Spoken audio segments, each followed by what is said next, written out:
Hi, I'm Howard Kodra, and as CEO of Oceans Harmony, I'd like to take this opportunity to tell you a bit about myself and Oceans Harmony.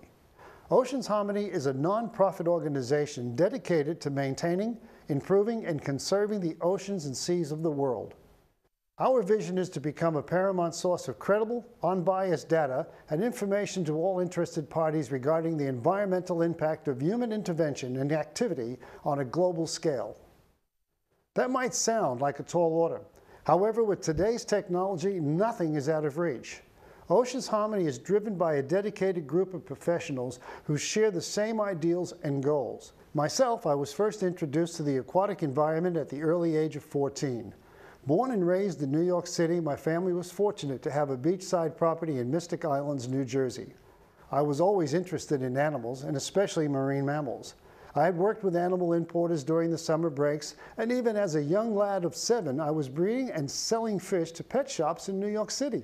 My father had a part-time job driving a bakery delivery van in Atlantic City, and it was through that I had my first encounter with a dolphin. Now you might ask, how does that have anything to do with marine mammals? Well, my dad gave the leftover bread to the operator of a small attraction, Aqualand. It had several animals on display: bears, alligators, penguins, sea lions, and most importantly, 2 dolphins. I was given a part-time job during the summer of feeding and mostly cleaning up after the animals, but the best part was being able to feed the dolphins. That was it. I had the bug big time. In those days, the whole idea of training dolphins was pretty new. There were just a handful of oceanariums and less handlers, not to mention anyone qualified to train a dolphin. As it happened, my father passed away that summer. My mother decided to sell the summer home and continue to work in the city. For me, that was not the direction that I wanted to go. After discussions with the owner of the attraction, Del Winders, I was given the opportunity to live with his family and continue to work with the animals. Well, that was the beginning of a fabulous career in marine mammals. We started catching dolphins in Fort Walton Beach, Florida, and training them with oceanariums across the USA. An industry was born. Oceanariums started to spring up all over the place. It was a learning time in my life, and when I look back, one that I sometimes feel a bit sad about. The industry was highly commercial, and we all became caught up in the excitement. If only we had known that these creatures were our relatives on this planet.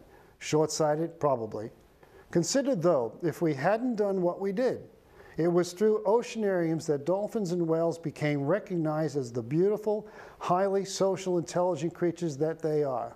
Before that, fishermen were using dolphins for bait, and if it wasn't for our pioneering work, they would probably still be doing so today. All in all, the industry has provided us with an insight to these amazing creatures. As a marine mammal pioneer, I now recognize that keeping them in captivity was wrong. We must respect them, and it's essential that we leave nature to its own. There's no need to capture or kill these magnificent creatures. Just look at the killer whale incidents of recent times. Their lives in captivity is just a concrete world, and that is wrong. I know because I too was on the receiving end of a not-so-happy killer whale, Marineland, Niagara Falls, Canada, 1977. Nuka was her name, and on that day, in front of some 5,000 spectators, I got on her back for the hurdle jump. It all went very bad, to the screams of the visitors. However, through some good handlers and my ability to hang on, I can still write this today. But put yourself in a captive whale's place, trapped in a swimming pool for years. Occasional mental stimulation from handlers, but the rest of his life is just swimming back and forth, day in, day out. Look at a killer whale in the wild and you'll see a straight-up dorsal fin, but in a concrete pool, it is curved, indicating the continued movement in one direction.